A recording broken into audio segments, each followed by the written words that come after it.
welcome back to Demystifying Men with yours truly, Rachel Davis.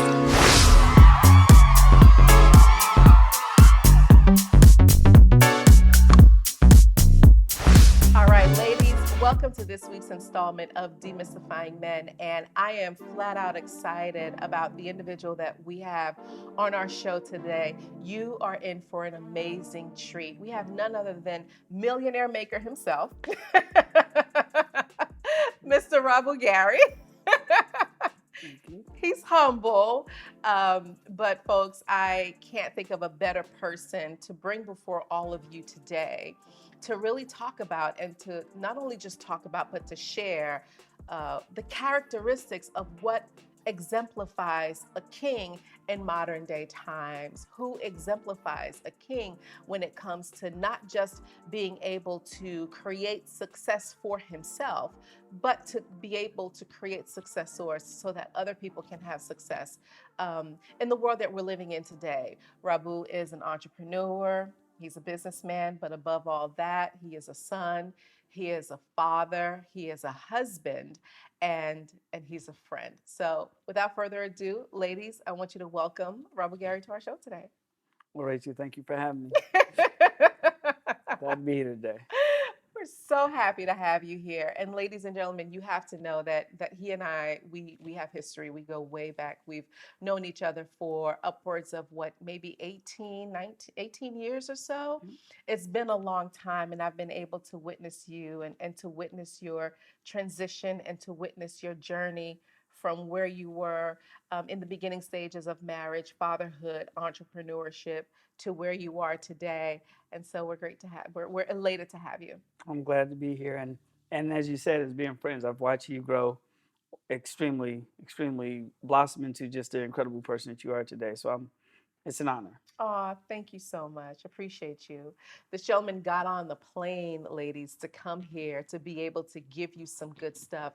So I promise you, he is definitely an individual to be able to do that. So let's just go ahead and delve right in. Okay. I want our viewers to learn a little bit about you. I want them to understand when it comes to kingship. You know, this is what the series has been based upon, and these are what all of the episodes have been discussed leading up to the one that we're having and the conversation that we're having today in terms of kingship. But in your situation, you know, you certainly had humble beginnings. It's not like you were born into royalty. You had to work to get here. So tell us a little bit about your past and your journey in terms of, let's start with your entrepreneurial space first, because I think it's important, from where you were to where you are today. Oof. I mean, I could go back to 8th grade, selling candy in the schoolyard, But if, when I really talk business and being an entrepreneur, it all started on actually July 26, 2001, Yeah, when I was introduced to a legal services company in the past by a good friend of mine named Diab. And it's been an amazing journey. It's been filled with a lot of ups, quite a few downs, but I wouldn't trade it or do it over any other way. Excellent. Excellent. So Legal Shield, and folks, that's where that's where I first met Rabu Gary as well, is through that same opportunity.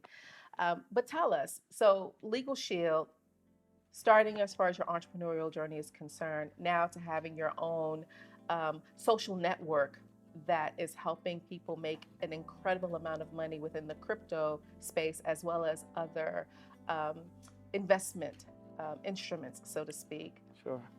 How have you changed from the person that you were back then to where you are today from a leadership perspective? Because kings lead, right? Tell us a little bit more. How long is this show? Oh man. From a personal standpoint, I've changed tremendously. And from what people say, okay, I'm not that guy who says I don't care what people think, because you do. And people say that I've changed tremendously from a leadership standpoint. In particular, early on, while I've always been a leader as a kid, whether it's in the playground, whether it's in high school, whether it's in college. But when you're talking business, it's a different type of leadership.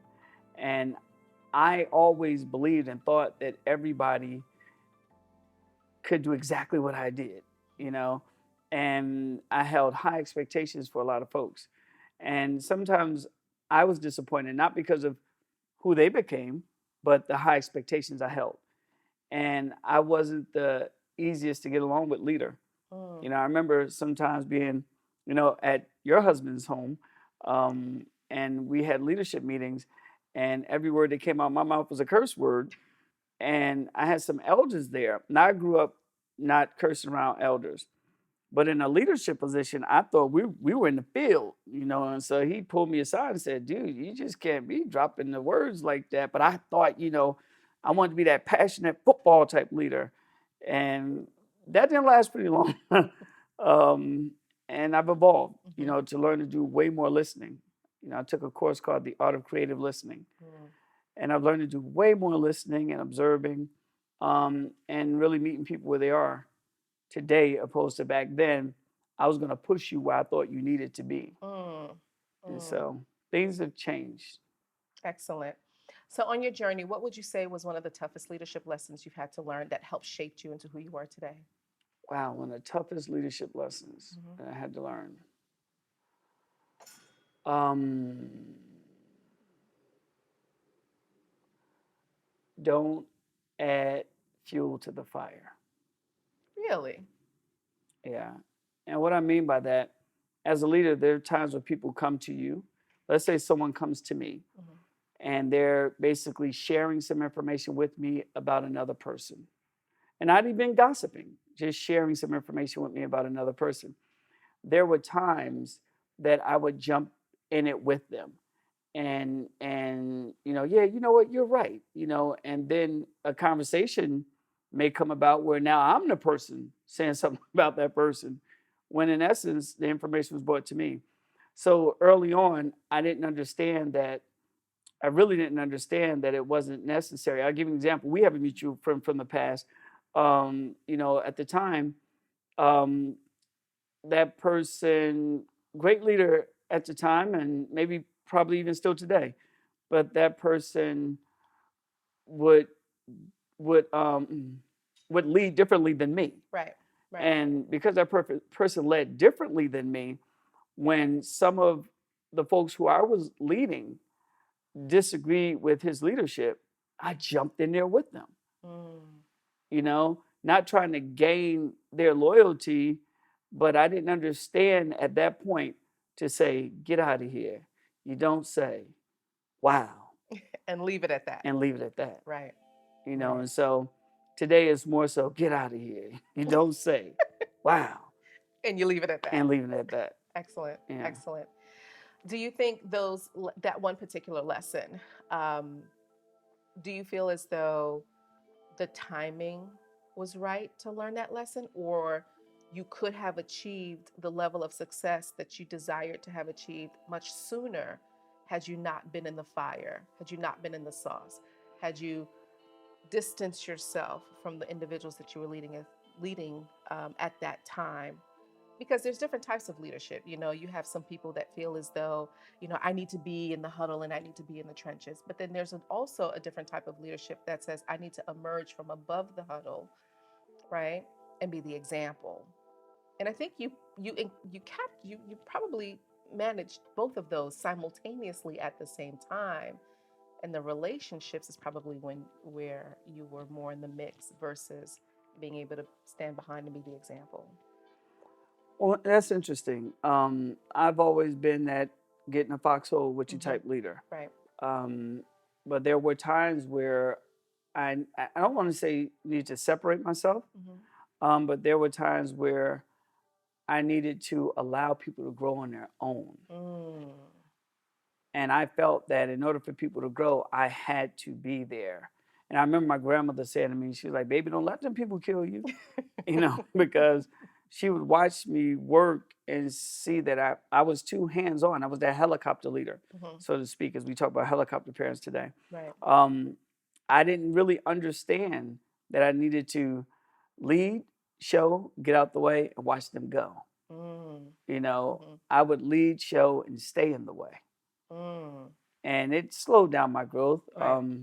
You know, but again, it taught me a lot. So I would do it all again the same way. Thank you for sharing that concept. And I think that that is something that a lot of people who are on their path, who are on that trajectory to becoming the optimal leader can glean from in terms of that mistake.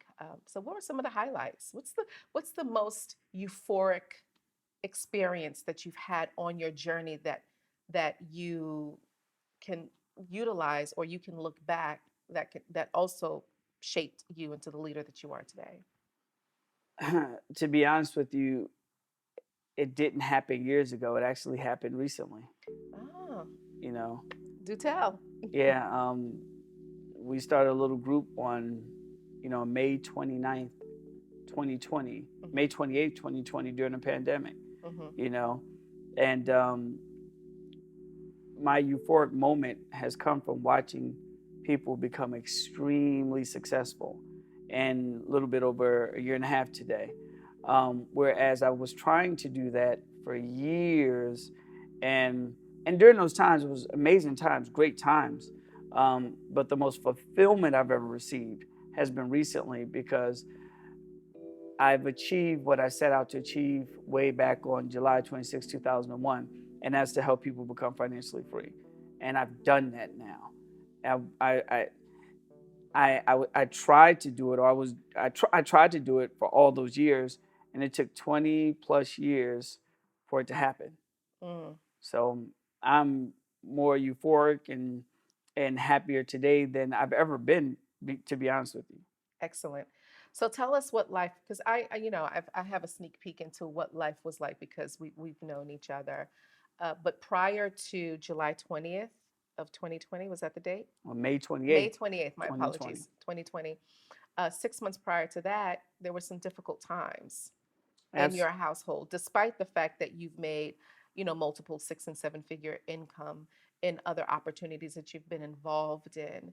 Um, Prior to May 28th, you and your wife were going through some significant, challenging times. yeah, Care to share? financially challenging. Financially challenged. Let me be clear. Financially challenging. Yeah. Yeah.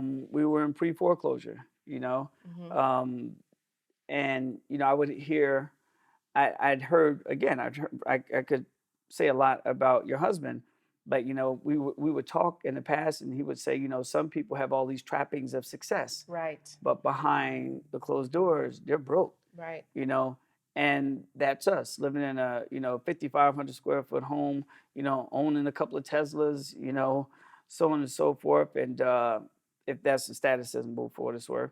Um, our kids going to the best schools, not missing a beat from them being in sports and gymnastics and basketball and gymnastics and every opportunity we could put them in.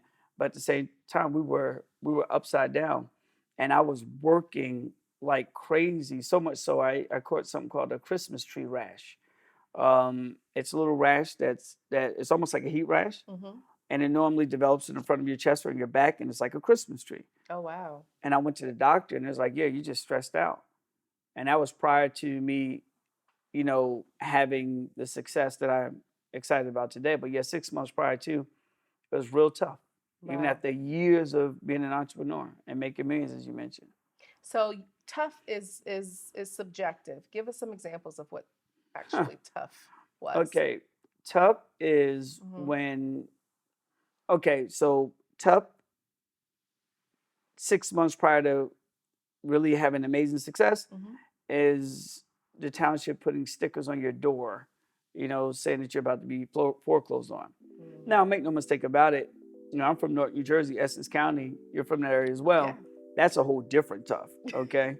So in my neighborhood, tough is not knowing if, we're going to wake up and we're going to be foreclosed on. Now, my children being stable, my daughter in her going into her senior year, you know, accomplishing all type of things. Are we going to have to relocate? Are we going to have to move? Is this going to hurt the children?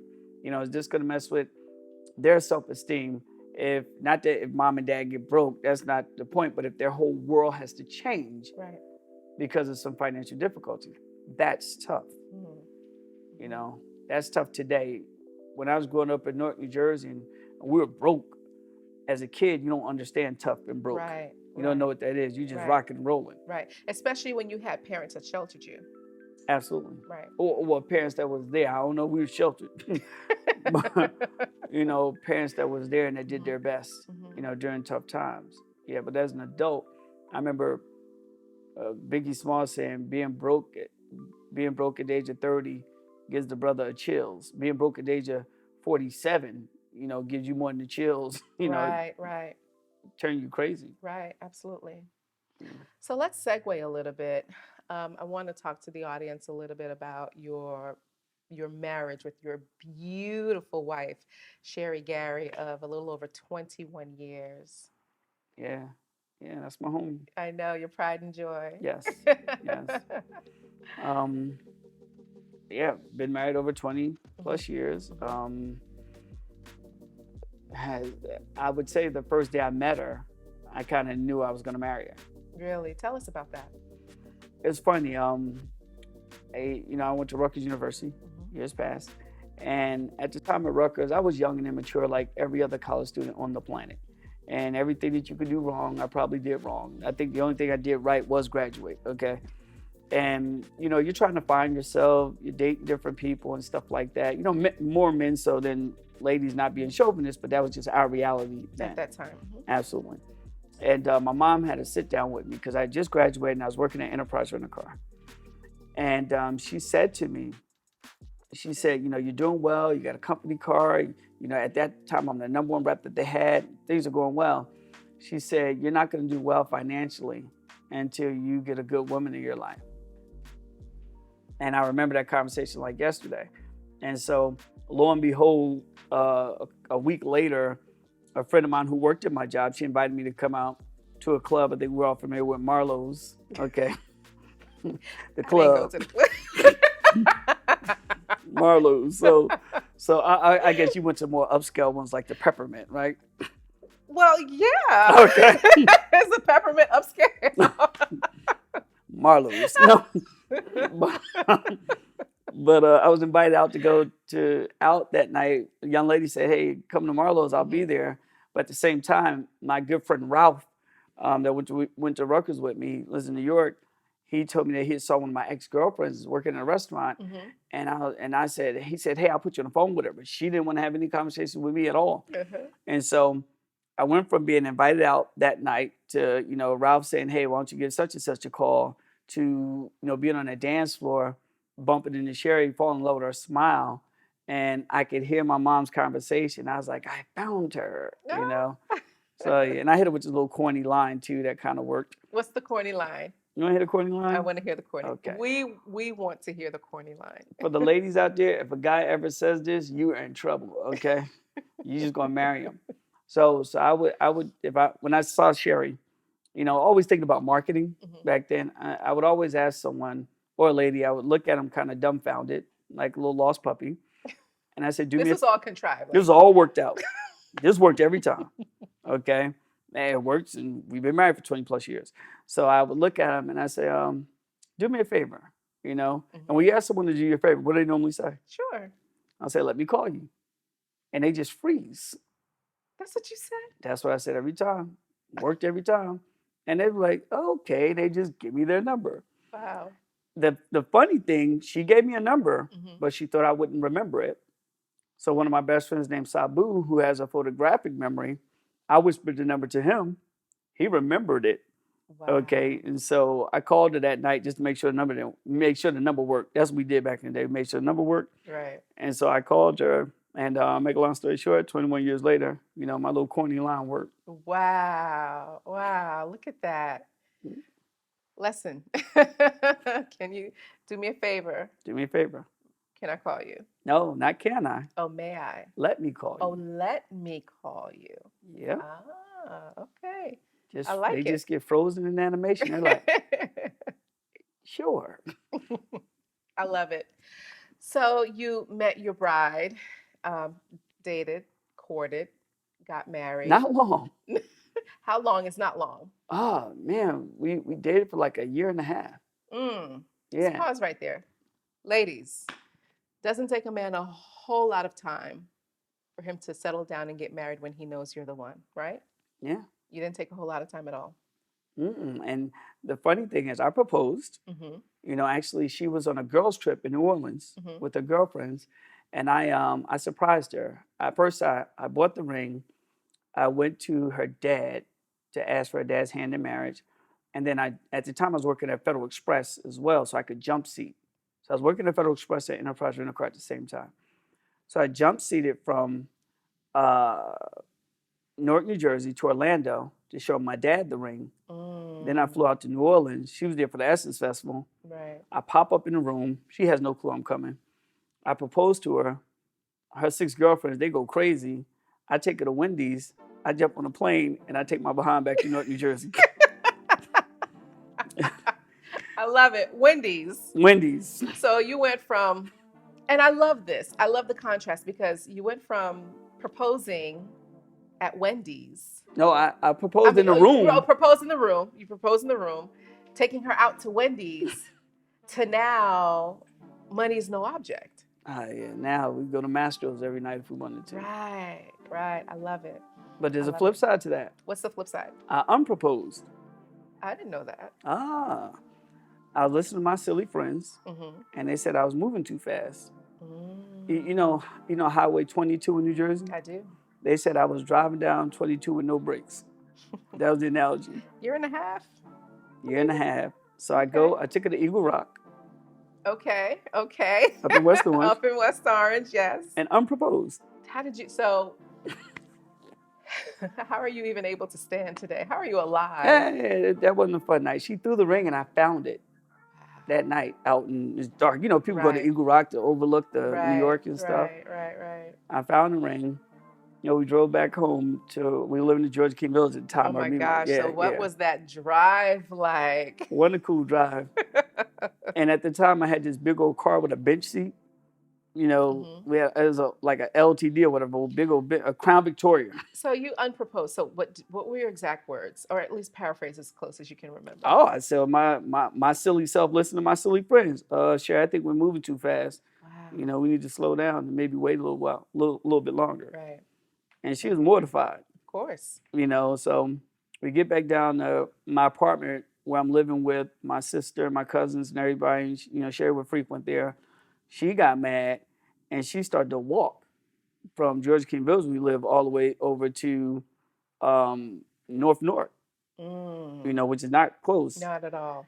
And so my sister said she knew I was in love when she saw me run out the house with my boxers, get in my car, and I followed Sherry all the way down Bergen Street. And I'm like, get in the car, Sherry. Get in the car, Sherry. And she wouldn't get in the car. She walked all the way home while I drove next to her in the car. And so just interesting times then. That creates character in your marriage. That's those experiences, and when you look back and now they're memories, you think about the journey that you've been on with your wife from then to now, and how it was all worth it. Worth every minute of it. I'd do it all over again. Do you think Sherry saw the potential in you at that time? I think she did. Mm-hmm. However, she was in a challenging situation because my sister saw the potential, my grandmother saw the potential, my mother saw the potential, my cousin saw the potential, which are all ladies. Right. And they put a lot of pressure on Sherry to say he gonna be somebody someday. So it was a lot of pressure on her because my sister, at times, we lived in Florida. There are times where I had to go fish so we could eat. Literally. So I was Talk about that. It was tough. At the time, things just weren't going right at home. So, and I always tell my story. I won't tell anybody else's story, which is important. But at the time, I had to go fish, and fishing in a pond. Yeah. Wow. How old were you? I was in 7th and 8th grade. 12. 13. Yeah, 12, 13. Wow. So I became my sister's hero. And then my mother always saw my potential. Is your sister older or younger? She's younger. Okay. She's younger. She's actually a hairstylist. She's a celebrity hairstylist. One of her clients is Lauryn Hill. Oh, nice. Yeah, Okay. yeah, Okay. she does very good. She Very does very good. well for herself. Very good. But yeah, Sherry had to contend with like my cousin Taisha. Mm-hmm. She believed in me. My mom did deeply. My grandmother, loved me to death, and I was kind of one of her favorites. Mm-hmm. And so Sherry came into a life of that. Got you. Like he gonna be somebody. You just need to stick in there. So, and that's kind of I think it was kind of hard on her. You know, hearing everyone else give their praises, but we're in a relationship right now where we're equal. So, Mm. everyone doesn't have an ego, but everyone wants to be able to show their worth. Right. And I Right. felt she was in a position where she believed she had to show her worth too, Right. not listening to what everybody was saying about this little golden child. Right. Right. So I think it was tough for her early on. Very good. Very good. So I want to talk a little bit about um, competition in marriage, competition in relationships, and men who have achieved king status. And I often say this at my events, and folks that I coach and retreats, especially when it comes to really understanding men. And I tell the ladies that um, men don't want you to be their competition, right? Because in essence, um, this is what happens, right? And I tell him, I was like, at some point in time, he's going to compete with you. He's not going to love you or make love to you. You now become his competition. And it's hard for a man to do that when he's in a marriage or in a relationship or in a household where she wants to be the man, but you, in essence, are the man. And not understanding, a lot of women, I don't think they really understand the power that resides in their womanhood and in their femininity when they're able to approach it in a way that um, creates a flow in the marriage and creates a flow in the relationship. And I know Sherry well enough to know that she's never been that type of person to want to compete with you, to want to outdo you, to not ever want to outshine you. And so tell us a little bit about that dynamic in terms of how you two flow. That's a big Mm-hmm. difference. One, I'm not a fan of competition. I say this all the time, Mm-hmm. unless it's in sports and spades. That if it's because sports don't matter and spades don't matter. Right, But relationships, I don't believe in competition. Business, I don't believe in competition at all. right. And in our relationship, there's never been a need for us to compete. Um, and Sherry has always been in her lane, and I've Mm-hmm. always been in my lane. Mm-hmm. Mm-hmm. And we've learned to, over the years, not one having to think that they need to do this and one having to think they need to do that. We don't one up each other. We don't do that. Um, I love her for who she is and what she brings to the table. She balances me. Um, I'm always going 120 miles an hour, Right, and she knows how to slow down to 10 miles an hour, right, and that's very important for me. right. And I know I've given her anxiety attacks, in the past for wanting to say, "Hey, we're gonna be super rich. We're gonna do this. It's a lot." Mm-hmm. So it has never been a competition because talking about being in foreclosure, we probably would have been super broke if she would have been a person with just as many ideas and things as we Mm, both would have been crazy. mm-hmm. Mm-hmm. So it's never really been a competition at all. When it comes to us having our own views, Right. we listen to each other Mm-hmm. way more so today than we did early on. Um, and we both make sure that we both have wins. And what I mean by that, we really don't split anything down the middle. We really don't come to a compromise. We don't, because my mother taught us both that when we come to a compromise, we both lose. Right. So if Sherry wants a Hyundai and I want a Toyota, and we come in the middle and say we're going to get a Ford, neither one of us have had our needs met. Absolutely. So we're both pissed off. Right. So we both win, Right. and I think she wins more than I do. I think so too. Yeah. Yeah. Excellent. So, any regrets? Is there any regret that you have now that you've achieved the status and you're at a place where money is no object, money is no longer an issue? I mean, you're traveling the world, you're speaking on stages, you're an author, again, an entrepreneur, you're a success coach, you You have success for yourself. You have successors.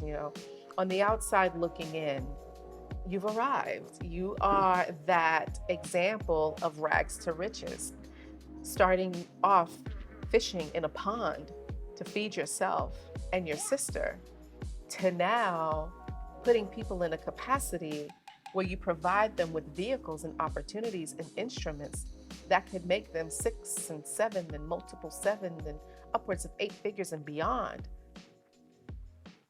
You've achieved a level of success that most people don't even have the capacity to imagine for themselves. You've gone above and beyond imagination, and you're a manifestation of that. Any regrets?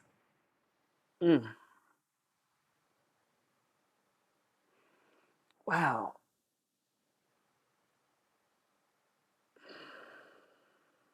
Take your time. During that process, I think I have one regret. Mm-hmm. Now, in that growing process, we're all adults. We make mistakes. Absolutely. But even in those mistakes, I don't regret them because they help mold who I am today and they help me learn from lessons. So I don't regret any mistakes I made along the way. I don't regret them at all because if they wouldn't have happened, I wouldn't have learned from lessons. Right. The only regret that I have is when I was in the company, Prepaid Legal / Legal Shield, I was becoming a 6-figure earner at the time. Mm-hmm. And actually, my grandmother was supposed to be there the night I was getting this 6-figure ring. My mother and my grandmother. And while I'm getting recognized to get a 6-figure ring, I couldn't afford to get them out there. Mm. And actually, my grandmother was dying from cancer at the time. And upon getting back, I didn't want to go see her in the hospital because I knew she was waiting for me to see her so she could say her goodbyes. And so everybody was saying, Rabu, you need to go see grandma, you need to go see grandma, you need to go see grandma, and just my best friend. And so I didn't go for a week. And the night I went to see her, she passed away that night. She was waiting for me to come say goodbye. Wow. And I knew it. So that's a regret. I wish that I would have came and saw her earlier. That's something I look back on today. And, if I could do it all over again, the day I got off that plane back from Oklahoma, the first stop would have been the hospital. Right. That's a significant one. And I can see how that significant event shapes you. It changes you. Yeah. Certain instances where there are no opportunities for do-overs. You can't turn back the clock. You can't turn back time and do things that you felt as though you should have, or you would have, or you could have, and that shapes you. And I'll add this. Mm-hmm. This is kind of personal too. Sure. One reason today, I've kind of gotten financial freedom out of the way. Mm-hmm. Like prayerfully, nothing goes haywire. We made enough money and enough investments, we believe, to retire. Right. Okay. But I've had to make some decisions that I didn't want to make because I didn't have the finances to do it. Mm. One in particular, when your husband, was dying and, night you saved his life, I wanted to be there the next day, but financially, I couldn't afford it, and I couldn't even borrow money from people because I already borrowed money from everybody. Wow. So another driving force for me to help other people is that they're never faced in a situation where they can't do what they want to do or what they need to do because of lack of finances. So that's a big driving force for me, because I think sometimes people really don't understand how important finances are to not only their well-being, but to helping them not just achieve their desires, but to do things that normal people do. Right. And money is a tool. Yes. It's a tool, it's a resource, it's a commodity that we need. It's like food, it's like water. And, the amount of money that you have determines on how you're best able to maximize your existence. Now, it doesn't mean that money is everything, right? You've heard this saying before. We all eat. You can eat at McDonald's or you can eat at Maestro's, depending. The amount of money is the deciding factor as to how that happens and how that transpires. And even in terms of your inability to be there for Johnny when, he suffered sudden cardiac arrest. But despite that, Rabu, let me be the first to tell you that we didn't need money to know that your presence was felt.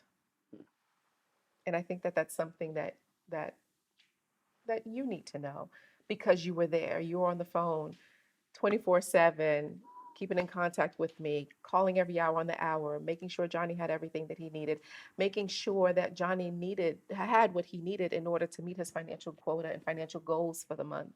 You were there. You were there than most people were, despite the fact that you couldn't get on the plane to be by his side. And I just want to publicly thank you and say thank you on both of our behalfs for being there, unbeknownst to us what the financial situation was. But just know that even though you weren't physically there, I you were was, there. well, thank you. You were there. You were there. That's good and comforting to know. Yeah. Um, and that leads to another lesson Right. learned. Right. Right. You were there. So, Rabu, I remember a couple of years back, maybe roughly about 2 years ago, you had a near death experience. An accident. You had an accident. Tell us what happened. Well, I was at Rutgers homecoming. I'll go argue, Mm-hmm. and I was leaving there, going to meet up with some of my friends at Delta's, place called Delta's, Sure. and it was totally my fault. I was driving in a 25 doing 95, literally, and it was on a street where when you come around the curve, there's Mm-hmm. normally yellow signs there. Mm-hmm.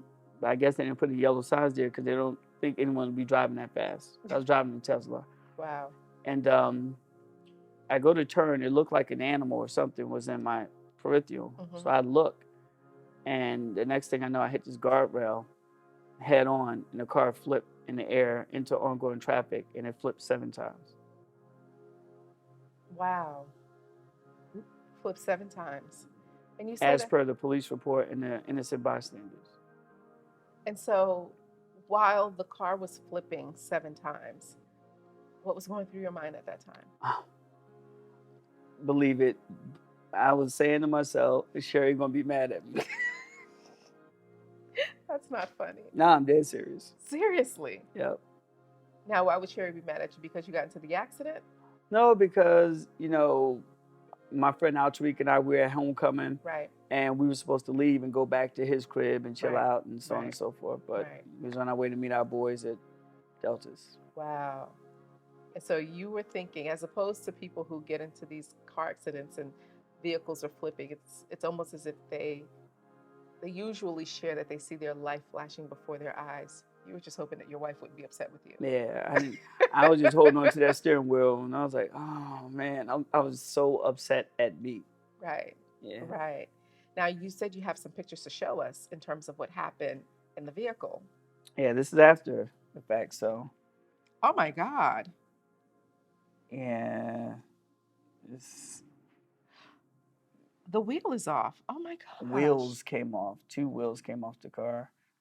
Um, it was just smashed up. Yeah. Oh, and that was me in the hospital. So Oh wow. yeah, it's a little interesting. I mean, you yourself, you're a walking miracle as well. That's what people say. You're so cavalier about it. Just that's what people say. You don't necessarily feel I'm that. blessed beyond Yeah. belief, Yeah, yeah. and it just gives you a better appreciation for life. You hope and pray stuff like this never Never happen happens. again. You hope and pray it never happens. Period. Never happens. Yeah. Yeah, but when it does happen and you make it through it, all you can do is thank God and be appreciative. Do you ever look back at that experience and have a little bit of hesitancy with moving on with life, or Did that create any fear? No fear. Mm-hmm. It created more wisdom. Mm, I don't speed nowhere near as much anymore. very good. That's number one. Mm-hmm. Um, and and I just don't take things for granted because things Right. could be gone Just like that. just like that. Wow. So now that you're at the stage in your life where you've obviously achieved what we refer to as the king status, in thinking about and in keeping your wife in the forefront of this segment of the conversation as well, what are the characteristics and the qualities that Sherry has that supports you where you were, you where you are, as far as the space in your life that's different from where you were when you were beginning your journey with her? Who you are today is different from who you were. Right. How is she still showing up for you in a powerful way today? Sherry is extremely patient. Mm-hmm. Um, that's a characteristic that she has. Mm-hmm. Um, she's very, very, very family oriented, which is important for me because now I have to travel and stuff more than ever before. But she makes sure that we put the time in with the family. So that's very important. Um, she's funny. You know, funny is important for me, because to me, life is super duper positive. Um, she's sexy and pretty too, you know. So, that way, in essence, real men, all they want, sexy and pretty helps. Oh, absolutely. Okay, so I'll say that right Absolutely. now. Um, and she was when I first met her. She's different now, more regal. Yes. Um, uh, but Sherry's everything. She's everything that I've ever wanted in a lady. Wow. And she's been able to maintain being everything that you've ever wanted. Absolutely. And Beautiful. actually, our relationship has enhanced. It is, we've fallen deeper in love with each other because we know more about each other. Mm-hmm. Where we don't play into each other's little fits anymore. Mm. We know how to look at each other like, oh, that's your stuff, Right. and keep it rolling. Right. Right. Right. So, Very good.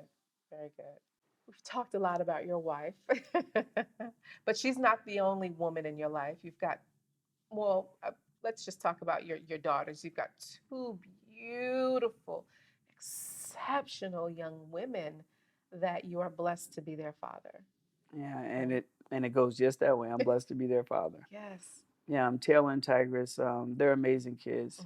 Hmm. Well, Taylor's a young adult right now in Hampton University. Go Super Hampton. proud, right? Yeah, absolutely. Tigress, she's a freshman now in high school, Hmm. but they're joys. They make our lives so much fun. Um, they're wise beyond their years. They've seen a lot, you know. Even in times where I believe I was masking everything, so everything could Mm, stay rosy and clean for them, they understood, mm. and in their maturity, they didn't brat out, they understood, and so they're just wild. They're wise beyond their age. And people who talk and say great things about their kids, which they should. Um, but we do our best to let them know that they're remarkable young women. So we love Excellent. them dearly. Excellent. How has fatherhood enhanced you? Oh man, it enhanced me a whole bunch. It enhanced my responsibility. Um, you know, Prior to being a dad, Sherry and I were married before we had children, and so I didn't have to be responsible for Sherry. Even though she's my wife, I didn't feel the sense of responsibility as when you have children. Hmm. It's just different. Hmm. So responsibility, and again, learning to listen. That's a big deal, and to not take life as serious. Hmm. Mm. And your kids will teach you not to take life as serious real fast. Absolutely. Do you feel as though that sense of responsibility in relation to fatherhood was part of the foundation that led to your success in terms of being, you know, financially free today? Hmm. Um. Yes, Hmm. because even again, as we talked earlier about being a leader, as a father, you still want to be there. Right. So yeah, yep. I would say the same characteristics that I have with my children, wanting to be there, wanting to help, and then wanting to see them go on. Yeah, I think that has helped in my growth, you know, as a leader financially. Right, right. Now, every leader has a leader. Every leader was once a follower. Um, and most men who I've interviewed that have achieved significant levels of success, that has grown and evolved and being fully evolved in their king status, had a mentor, um, had a role model, had someone who they either looked to and said, I aspire to be like that person, but still intrinsically be themselves, or have somebody in their life, whether it's a father figure, a coach, a mentor, a role model, that helped them on their way, that helped them navigate the journey that they're on so that they can reach their highest sense of self. Is there someone in your life that served in that capacity for you? This is interesting. I recently had to answer this question. Hmm. Okay, and it's actually five men. Okay. One, my father, Hmm. because his compassion. He's the most compassionate and positive person I've ever met, and I think that's where I get my positivity and compassion from. And I've watched him be compassionate in times of turmoil. My grandfather. My grandfather was a true Renaissance man. He played 16 instruments and spoke 8 languages. Wow. He's an insurance salesman, real estate guy. So my father says that I was born in the image of my grandfather. Mm. That's what my father says. My stepdad, I'm an avid sports guy, and he was the first one to get me involved in sports, Mhm. which is very important. And then the other two, high school coach named my math teacher named Mr. Green. Mr. Green was the first person and he became a mentor because he coached me for 4 years. But he was the first person to help me understand that I could do it. And what I mean by that, he had put up my first day of school in high school. I went from 8th grade in Florida. I came to Newark, New Jersey. I went to Wellsburg High School, and he put a quadratic equation on the board, Mhm. and he did it every year. And he said, whoever gets this equation right, I'll give him $100. So nobody's getting it right. I'm sitting there like, that's easy, saying it to myself, but I'm the smallest kid in the school. So I go up on the board and got the equation right, and he gave me $100. From that point on, I went from making C's and D's to making straight A's and graduating third in my class, going to school on a free ride. Wow. So that was major for me because he showed me that I could do it and Right. could do it equated to dollars. Mm. And then lastly, a gentleman named Mr. Bailey, he's since passed. I did an internship at Rutgers University. I was at the hospital center in Orange. Mhm. I did clinical social work. And at the time, I was so irresponsible and so full of mess, I would come to my internship every day late, every day. And he said to me, he said, if you come late one more time, I'm going to fail you. Now, this is my 5th year in school. Wow. I could only take this class in the spring. I would have to wait the next spring to take it. I showed up late one more time and he failed me. He did. He called the school, he failed me. But I kept showing up every day on time. And he kept saying, I don't know why you're here. But I came every day for the rest of the school year, even though he had failed me. Mhm. He eventually called back to the school. I was able to get the course and thus graduate. Wow. So those men have been role models to me, and then I've had many along the way. But when I think of the most significant ones that made change that I'll remember for the rest of my life, those men. Wow. It takes a village, right? Absolutely. Takes a village. Rabu, thank you so much for taking the time out of your busy schedule and your busy life, taking time away from your family to be here with us on the set of Demystifying Men. And I really want folks to be able to learn from you. When we talk about um, kingship status, and when we talk about the archetypes and the pillars and the developmental stages of men, a lot of men equate their identity to their income, to being the provider.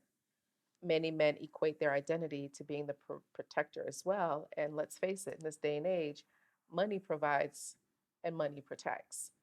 And you have a viable network where it's not just for men, it's for women as well, that you really help position people to be able to take advantage of investment opportunities as well as cryptocurrency to be able to create a financial future that is impenetrable. And I know folks that are watching today want to know how they can connect with you to learn more about UIGI and how can they participate in all this money that's being made. So tell us a little bit about UIGI and how to get in contact with you for those that are interested in participating in this social network, this, Wonderful. this book club. Yeah, book club as we call it. UIGI is just a place we share information that has proven to help people. Now, I don't want to sound cliche-ish, but make millions of dollars. From 18-year-olds to 80-year-olds, from janitors to police officers to school teachers, everyday people, and we hold their hands and show them what to do in the crypto space. For those who are interested in learning, I'm real simple. They can send me a private message on Facebook. Okay. I have an assistant. They screen my messages, or they can send me a private message on Instagram. So how can they find you on Facebook and on Instagram? Rabu Gary. Rabu, last name Gary, Gary. That's it. I keep it real simple. Excellent. Any closing remarks, any parting words for us today? Thank you. Oh, well, thank you. Thank you, because even, prior to us sitting down, even, spend some time with Johnny earlier and, have some conversations, this has helped me even further put some life things in perspective. And that's important for me. So thank you for having me today. Well, thank you for coming. Appreciate you. All right, ladies, this concludes this week's episode of Demystifying Men. Hopefully you learned a lot and enjoyed this interview with the millionaire maker himself, Mr. Rabu Gary. We're excited that you took time out to be here with us, and thank you for being here. Thank you. All right. So, ladies, stay tuned for next week as we have another incredible individual, another incredible man who has achieved king status. Be a guest on Demystifying Men so that you can learn more about men, hence demystify men, so that you can ultimately have the love life and the relationship you not only desire, but deserve. Rachel Davis, tuning out. Take care. God bless. And I'll see you next week. In the right place to move. In the right place for you.